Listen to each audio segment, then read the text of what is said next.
All right, I know this is what you've all been waiting for. 3 exciting and possibly new to you niches for KDP. I know we're always looking for niches. I know you guys are always looking, and I've always got some crazy and creative ideas because I love finding them for you. And I just want to show you there's so many things you can do. So if you like content like that, please like and subscribe to my YouTube channel. I'm Ashley with Publish with Ashley, and I talk about making money online, KDP, Etsy, all sorts of good things. All right. Let me get right into the 3 niches. I got kind of more than 3, but some of them are just kind of other names for it. Okay, so I have a math one for you all. I know you're tired of the math worksheets and all that sort of thing, but if you got the math worksheets, maybe there's something you can do with those that might be a little bit different. And so I wanted to offer that to you guys who have maybe this tool and aren't exactly sure what you want to do. So here is an idea. This book right here, I was looking through bestsellers and Amazon and self-published, and this one's called 2 Truths and 1 Lie, and they've got 2 different ones focused at 2 different grade levels. So the first one is elementary, like 2nd, 3rd, and 4th or something, and maybe it's 3rd, 4th, and 5th, and then this one's 6th, 7th, and 8th. So if you look inside on it, it's just kind of, it's math problems, but what they're doing is they're kind of creating riddles or problems and saying, okay, here's the different math equations or questions. Let me go down a little bit. How to use this workbook. So they've got actually some cool stuff. So they've done some creative stuff like this one. I don't know if I would go 6th grade with that, but maybe. But they have like, here's a question, and then it's 3 different ones. 1 is true, and 2 truths and 1 is a lie, right? So 2 of these are going to be the right answer, and 1 is not. And that's kind of how this works. And it's kind of supposed to be a fun way to do math problems. So I thought that might be of interest to you guys who have a math thing. So I wanted to go over here real quick. Let's see, I've got a bunch of stuff for Publisher Rocket, so you guys would be interested. So here's the 2 truths and a lie math. This one specifically. Obviously, it's going to have a low competitive score because it's fairly specific, but for this one book, it gets a decent amount of searches per month. So, and I did look up 2 truths and a lie, at least in the US, is not a trademark. So you can be good on that, but definitely check your local where you're going to publish it and check test to make sure, which is the trademark. TESS is the trademark system in the US. If you type in TESS in TESS into Google and trademark, it should show right up, and you can search for trademarks. If you haven't done that, it's a good thing to know. But it's not, at least when I when I checked yesterday, it was not anything on there on TESS. But it got me thinking. So I kind of looked at this book in particular. Let me go over to here. And so they have the 2 books here, the 2 truths and a lie. And I kind of got thinking, what would other keywords be? And so that's why I started looking at this, and Publisher Rocket kind of pulled up some extra different like math projects, math riddles. Ooh, math riddles, math logic puzzles. Those sorts of things might be good. So I actually put in math riddles. Let me go back to the keywords here. I put in keywords math riddles. You can see math riddles itself has got a high competitive score, which makes sense. Math riddles for kids. It's got a low competitive score, lower number of searches. But here's specific. You know how we're always talking about trying to niche down? This is a specific math riddles for kids ages 9 to 12. So it's got a low competitive score and a decent amount of searches per month. So that's kind of what they mean by niching down and making your product a little bit more specific. You may not get quite as many searches, but this person, they're doing pretty well with that. And math riddles for smart kids, right? So there's different things you can do to kind of niche down and use different keywords. Maybe you want to call yours 2 truth and a lie, but you want to use in the back end keywords, math riddles for ages, kids ages to 9 to 12, if that is appropriate, right? If your book doesn't aim at that age, if it aims at 5 and 6 year olds, then use ages 5 to 6 or something like that. Or for smart kids, that's a good idea because it's, some parents want to challenge their children, so they might be typing in things like that. Okay, so that's a niche I thought you guys might be interested in because of the math worksheets, and maybe you're trying to think of creative ways to use those. So I always like to, give you guys some great ideas. Okay, let me go back here. This is another niche. I was looking at kids' books. This is a picture book, but it's a pretty simple picture book. It's called The Big Race: Who Will Finish First? The Funniest Bedtime ABCs. So I got thinking about, what kind of kids books could you do that are maybe simple, and ABC books, counting books, things like that. But what they've done is they've made it funny, right? They've made it fun or funny. And so I started looking into that niche. So let's go over to Publisher Rocket.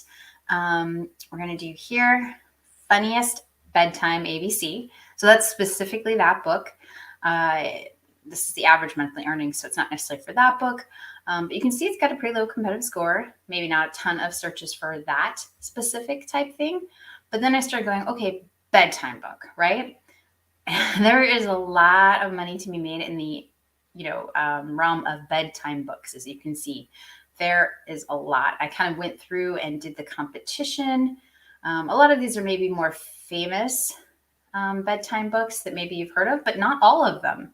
I mean, some of these, this one's pretty famous, Wonderful Things You Will Be. But yeah, monthly sales, I'd like to make $100,000 too. This is from a publisher, not necessarily from that. But the thing is you can maybe niche down. Like, okay, this is I Love You Like No Otter. So you can maybe come up with a clever bedtime book, using a popular animal and with a clever, pun or something like that. It is not that hard to make these books for these smaller children because they tend to be very, very simple. Graphic oriented, so you do have to have ability to get to some graphics. I like using Creative Fabrica, but it's there. Okay, so let's see. I have more for you all. Let me get back to keyword search.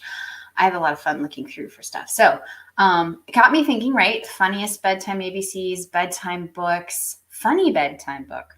All right, funny bedtime book.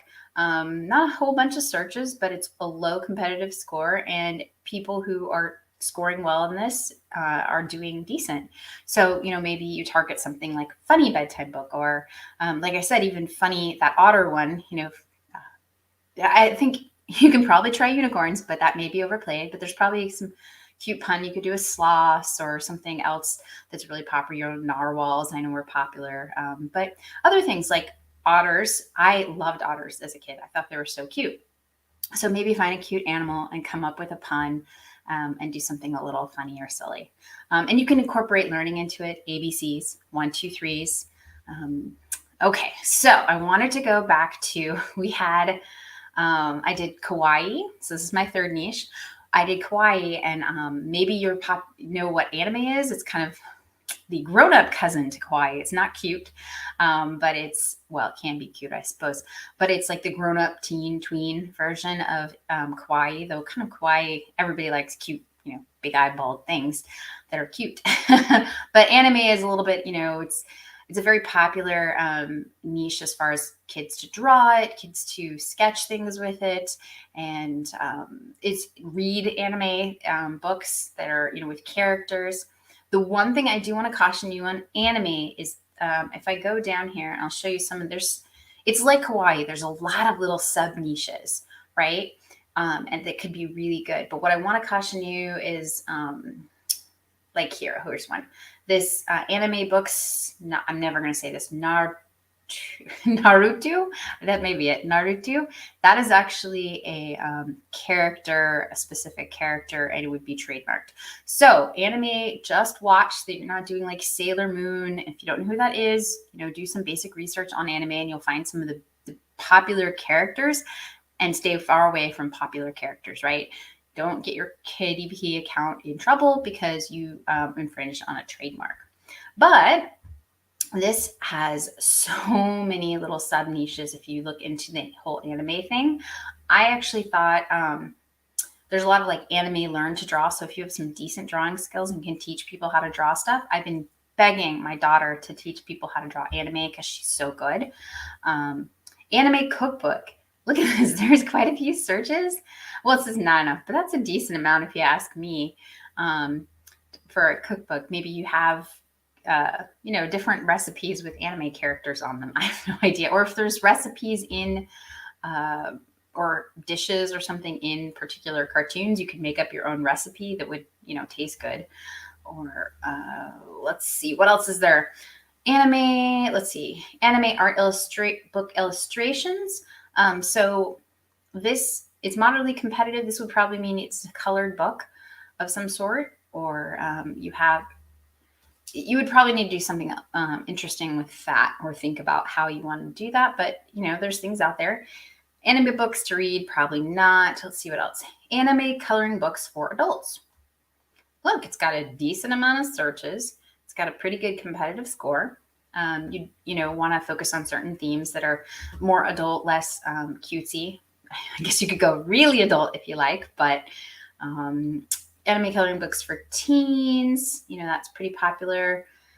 Anime composition notebook, moderately competitive, you know, decent amount of searches. Let's see, anime dessert photo book. I'm not sure. That's an interesting one.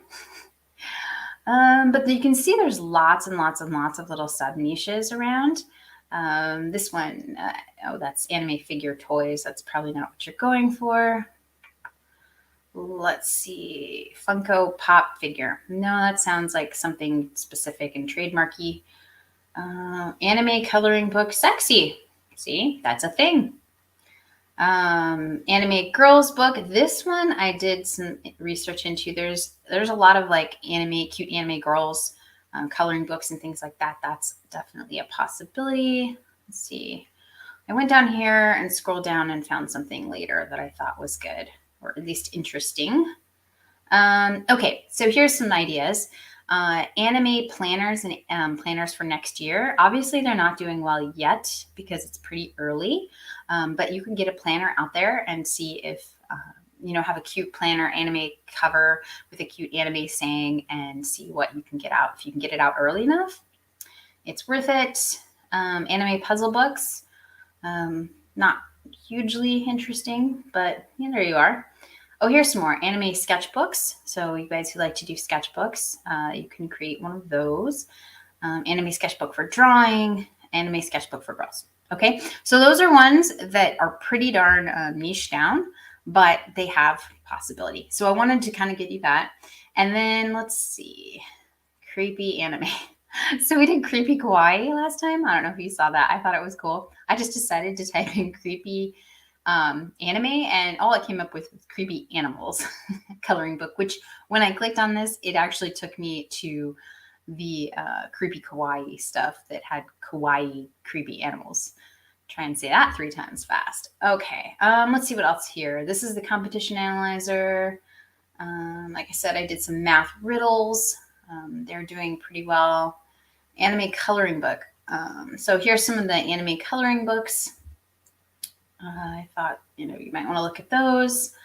Like I said, lots of bedtime books, and yeah, see, this took me to the creepy animals took me to like creepy kawaii. Oh, there's some, yeah, that's a creepy animal.